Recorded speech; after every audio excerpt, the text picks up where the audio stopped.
गाई काट्दाखेरि आगो रहन्छ, यहाँ आगो माग्न आएर यही धुलाको आगो लियो, गाई पकाइ खाए। त्यहाँबाट सकिया हो। त्यहाँबाट एकचोटि प्रभु महाराज आउनु 2 घन्टा बस्नुभयो आएर यहाँ।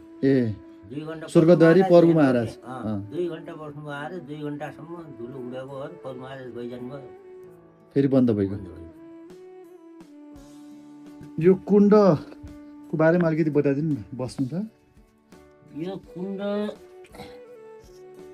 यो स्वर्गद्वारीमा प्रभु महाराज हुनुहुन्थ्यो नि पहिला। प्रभु महाराज हो। प्रभु महाराज हो।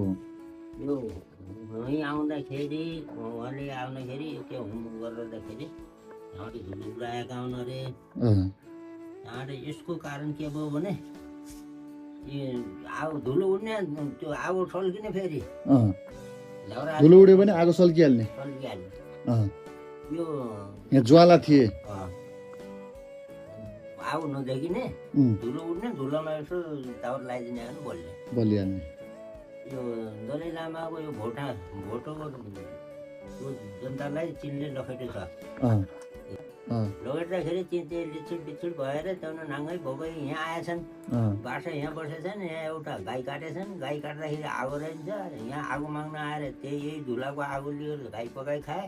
त्यहाँबाट सकिया हो। त्यसपछि चाहिँ यो यहाँको आगो त्यति बेलाको सानो पुजारीले दिनुभयो।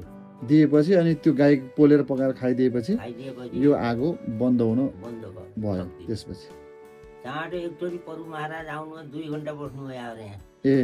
2 घन्टा स्वर्गद्वारी प्रभु महाराज 2 घन्टा बस्नुभयो आएर 2 घन्टासम्म धुलो उडेको हो। प्रभु महाराज गइजानुभयो, फेरि बन्द भइगयो। प्रभु महाराज यहाँ आएर बस्दाखेरिसम्म धुलो उड्यो। फेरि 2 घन्टा जति बस्नुभयो अरे, 2 घन्टा जति धुलो उड्यो अरे। कति सालको कुरा होला त त्यो धुलो उडेको? यो तपाईँको पहिला 18-19 सालतिर। अनि प्रभु महाराजले यहाँ कोटियम त गर्नु भएन? त्यसो उहाँ आउँदाखेरि हो पहिल्यै गर्नुभयो थियो र त्यो धुलो निकाल्नु भयो भने त्यो बुझ्ने पछि गर्नुभयो।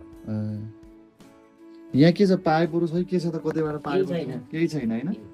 यहाँ धुलोमुलो यहीँ खस्यो भन्ने पनि छ हैन? यो सतीदेवीको धुलोमुलो खसेको ठाउँ यहीँ हो।